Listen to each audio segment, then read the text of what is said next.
dreaded shank. This is a shot that I've been often asked about. How do you stop my shanks? I need to stop my shanks, Stuart. I'm going out in the middle. I can't hit it straight. The shank is such a destructive shot. You can't play with it. It's off the bat as soon as you've hit it.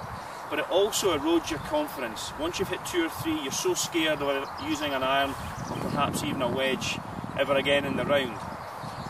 Now there are many causes of a shank, but there's only one real reason why the ball goes off in that direction. And it's understanding that reason first of all that maybe help you get the solution quicker. First thing you've got to understand is that when you're striking the round surface of the ball, it's no longer coming off the club face. You're striking the round ankle or hosel part of the golf club. And when you put 2 round surfaces together, you're always going to get these strange angles. Imagine a snooker ball being hit by another snooker ball off the side. It's going to go off at that strange angle. So the ball's been struck from this hosel part of the club. Now whilst I've said that there's many causes of a shank, it might be something in your setup, it might be that your swing on the way down is going out, it might be that your swing on the way down is coming under and then going out, it might be that your balance is forcing you to move towards the ball.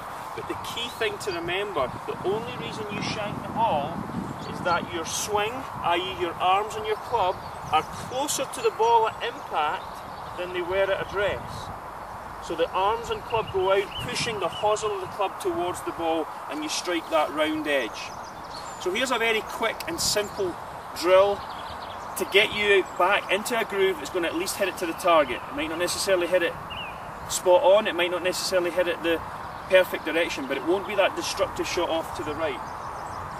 The first thing to try and do when you've got a dose of the shanks is take yourself against an object, whether it be my practice ball bag here, it could be something as severe as the edge of your house or one of your head covers. Put an object there and make yourself focus on missing that object.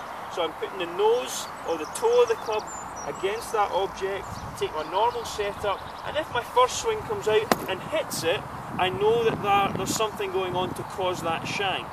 So now I focus on just miss the bag. It doesn't really matter what the mechanics are, the main focus is up, on the way down, miss that object. If you miss the bag or the object on the outside, if you miss it at the toe edge, you will never get the ball in here at the hosel. You might start catching them more out the toe, but they will still go forward with loft. The only shot you'll get that destructive shank is if it's in here at the hosel. So that's something that you could practice to groove a better delivery of the club. But you can't obviously put an object down every time you're about to hit the ball. So, if you were to practice without an object there to try and get you that instinct to not shank it, here's another good way of thinking about it.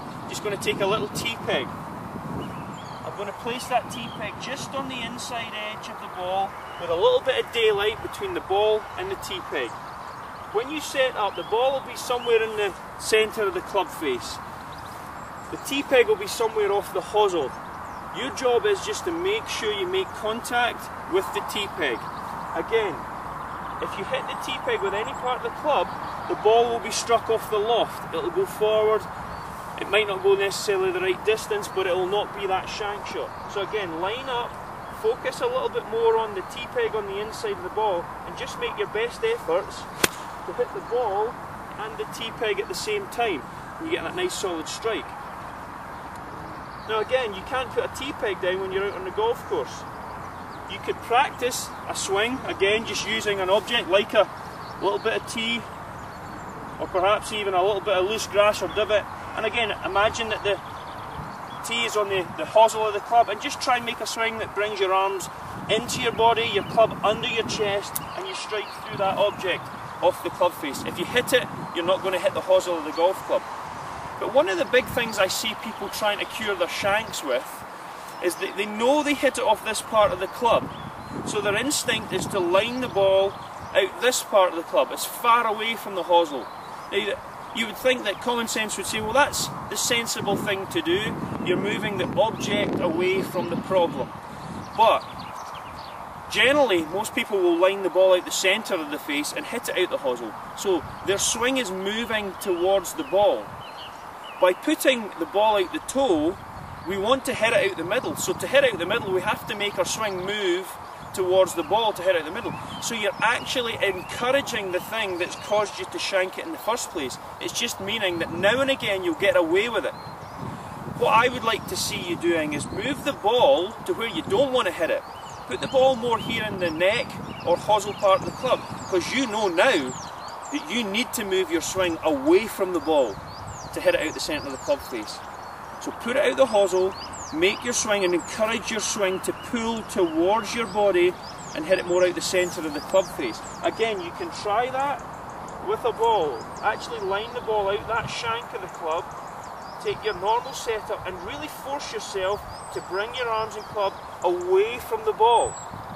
That will help you get the club in a better position, hit off the club face. So let's see if we can do it. The ball's right in that hosel. I really can't swing normally and hit it from there, so I need to change my swing on the downswing.